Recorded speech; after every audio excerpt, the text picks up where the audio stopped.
Hi, my name is Amber Campbell. I'm a freelance editor and indie author. My debut poetry collection, The Ones, comes out on September 26th, which is 60 days away. Oh my goodness. You can get this on all platforms, paperback or ebook. Today I want to talk about comp titles and the importance of not only having them, but how to find them, whether you're indie or traditionally published. So whether you want to be traditionally published or indie published, you will still need comp titles. So I'm going to go into, firstly, for those who want to be traditionally published, how they're going to go about finding those and why they need them.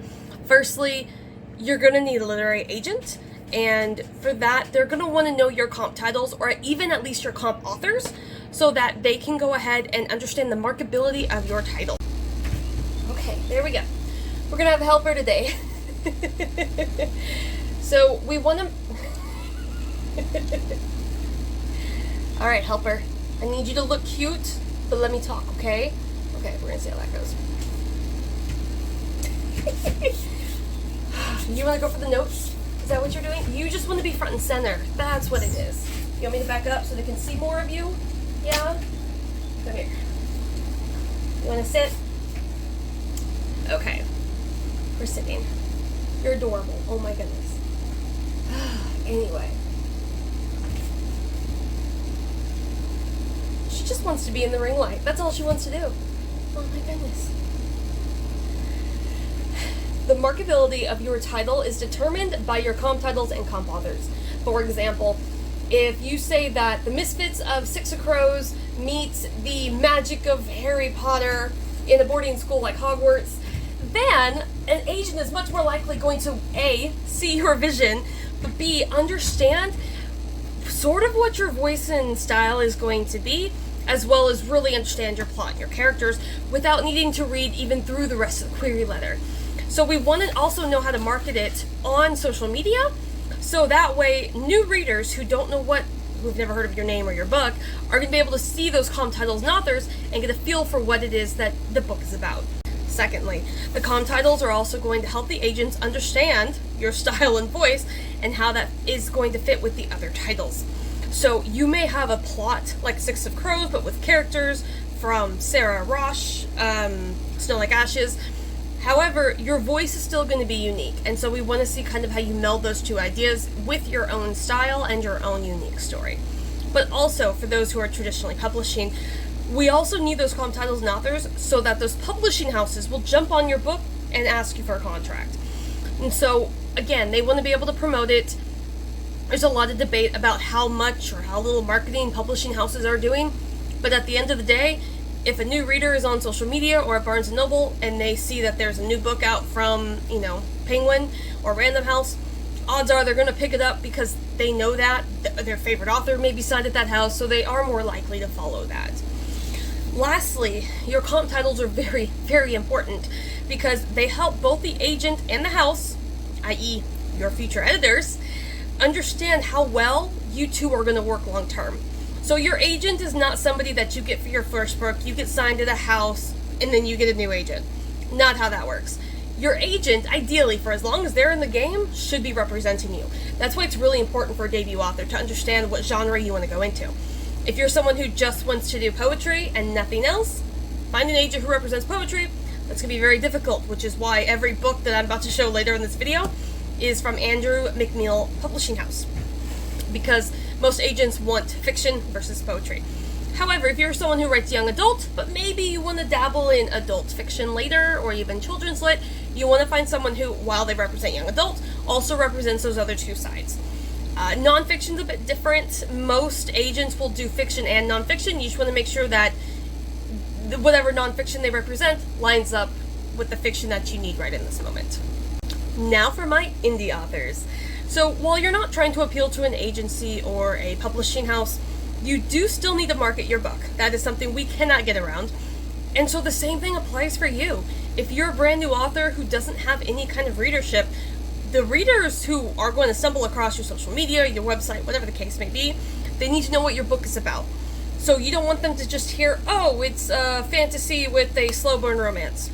Okay, yes, give us more. Like, what kind of fantasy? Is it medieval European? Is it samurais in Asia?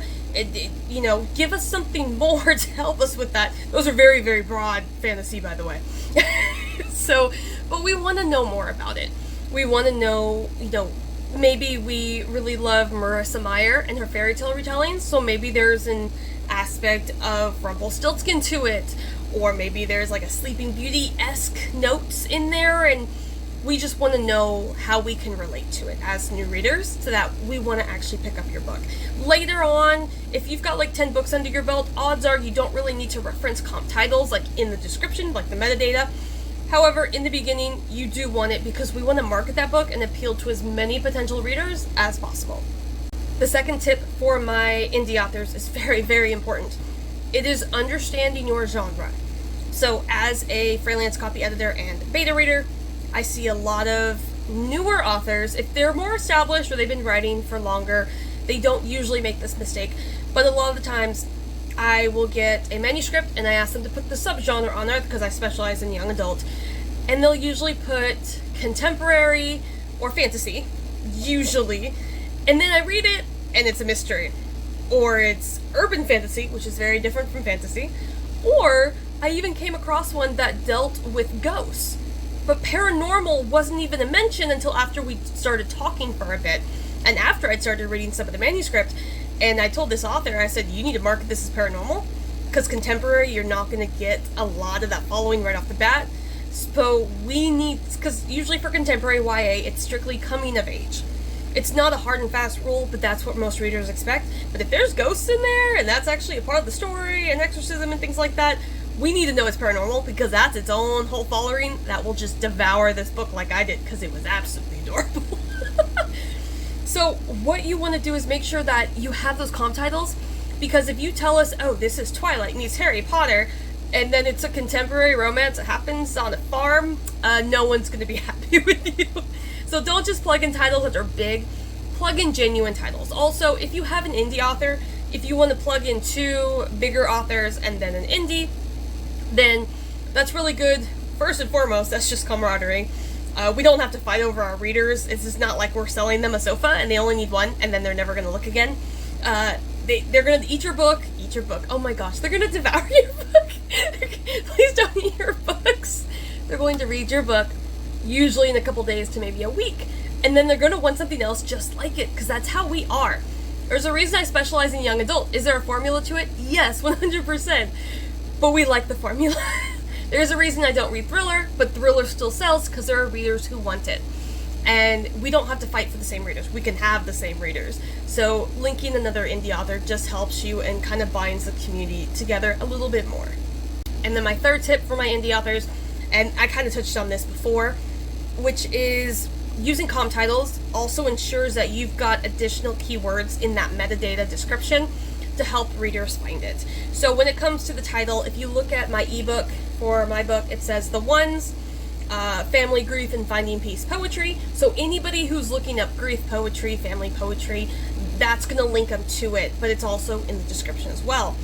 Now, while I wouldn't put on here, this is a conversational poetry like Ruby Carr or June Bates, I would probably put that in the description because, again, if somebody enjoyed those 2 poets, they'll probably enjoy this because it's that same kind of conversational poetry, where we're not looking to be Robert Frost or Shakespeare, but something new, like this new age poetry that's really coming out.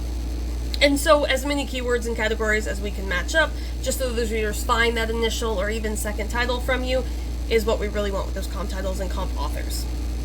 And then just for a further example, I do want to touch more on The Ones, and I keep going back and forth, I'm sorry, it's a new camera thing I'm working with. But I do want to kind of give the tagline I have for The Ones, just to kind of help give you some ideas. I prefer to use authors rather than their comp titles specifically, because like if someone says Marissa Meyer, I'm just going to assume it's a retelling unless you tell me it's a Renegades. Lee Bardugo is the same thing. I'm going to assume it's a fantasy unless you say otherwise. So I do like to stick with just authors. That is a personal preference. There are agents who want the title, there are agents who want the authors, and there are some who actually like both. Like maybe you mentioned that, this is a lot like Milk and Honey, but it has more elements of maybe what Atticus does, which is 2 other poets. But just to help you get an idea, I would call this get my notes in front of me, my elevator pitch, if you will. The Ones is an emotional ride of Car meets Atticus, meeting the conversational style of June Bates. It's not only telling you the kind of poetry that you're going to find in this, but it also tells you right out of the gate that it is poetry. If you tell me something is Leigh Bardugo and then it's, a middle grade story, that's probably going to catch me off guard, unless you say it's more, if Leigh Bardugo wrote middle grade, then this is what it is. So we want to stick to that genre and especially that age group as much as possible when we're thinking about these comp titles for our elevator pitch. So, my final tip is how to find comp titles for your manuscript. This is the hardest thing, and I have come across this more with older authors versus younger ones, because odds are the younger ones are still reading usually quite a bit more, and in young adult, let me specify that. So my older authors, I get a lot of the time that their parents or grandparents writing for kids or grandkids, which is fantastic. I don't, not putting that down at all. But it's usually been a while since they've read young adult or middle grade manuscripts themselves, or books, I should say.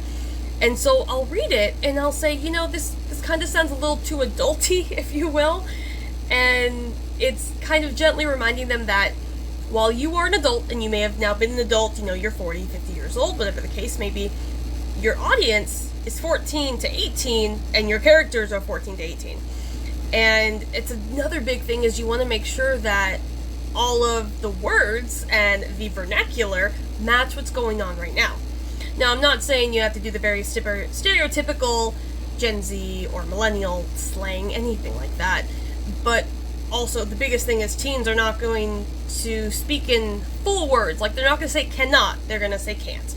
That's a really big thing I find, is that they're not using contractions, because in their head, all they remember is English essays where you don't use contractions. And I'm like, no, totally different. Same rules do not really apply here. So we want to make sure that we're reading in our genre. I recommend that whatever genre you prefer to write in, minimum of one title a month that's been published in the last 12 months. That's another thing that agents and publishing houses specifically are going to look for. They need comp titles and authors who are still currently writing from the last 3 to 5 years. Any older, and it's going to sound like you don't understand the current market, which means your book may not even be able to sell because you're not writing to the market. So, also, Mandy Lynn put out a great video about writing to market, which is why I'm not going into it. I think her video is 20 minutes long because that's how long the topic could be. So go check out her video. I think it came out like a week or two ago. But another thing to find them is just go on Amazon, go into an indie bookstore, go into a Barnes & Noble, look at the new releases. Pick one new release every month and read that. And that's going to give you an idea. So if you, predominantly write fantasy, minimum one fantasy book a month you want to read. And also, craft books are very important, but if all you're reading is craft books, your book is probably going to come out more like a lecture and a textbook style, not the fiction style that we're seeking out.